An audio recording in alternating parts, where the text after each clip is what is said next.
Seth Boustead. I'm a composer. Really excited to have been asked to write a piece for RAM for this concert. I wrote for the whole group, Quartet, and I was inspired by a story by Italo Calvino, a 20th century Italian surrealist writer. The story is called Nothing and Not Much, and it's this wonderful tale. It's long before there was an Earth, long before there was really anything. These are two cosmic immortal beings who kind of flirt and fight and make up, and, and he humanizes them in these really fun ways.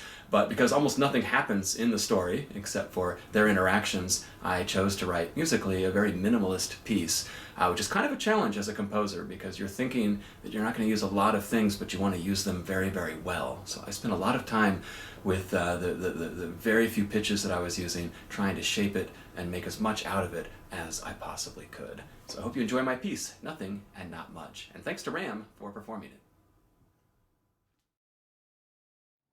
Good afternoon from Catalonia, Spain. I wish I could be present for the New York premiere of Mask, but I have some teaching assignments here in Catalonia at this time.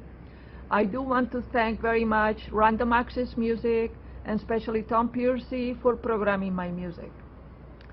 Mask for clarinet, cello, and piano was commissioned and premiered by the Eon Sound Project Ensemble for their 2019-20 concert season and CD recording project, which includes Beethoven and Brahms clarinet trios, in addition to 2 new works, including Mask. I was asked to write a relatively short composition inspired by the Beethoven's clarinet trio.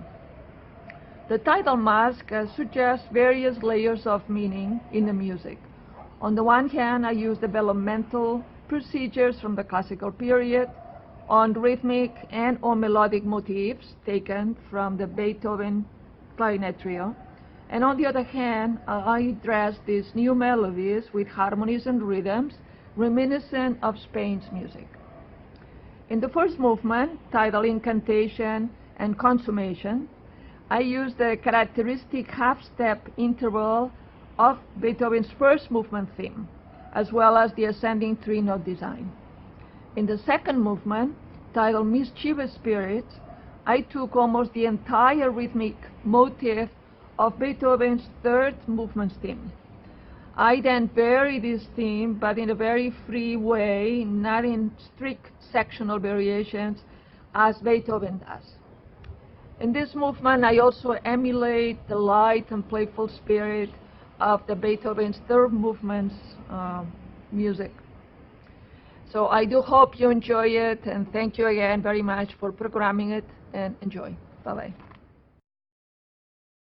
Hi, I'm Dalit Warshaw. I'm the composer for Quartet on the Roof. I'm so excited to hear this piece again after so many years. This is quite an early work of mine. It's in fact the first piece I ever wrote for chamber ensemble.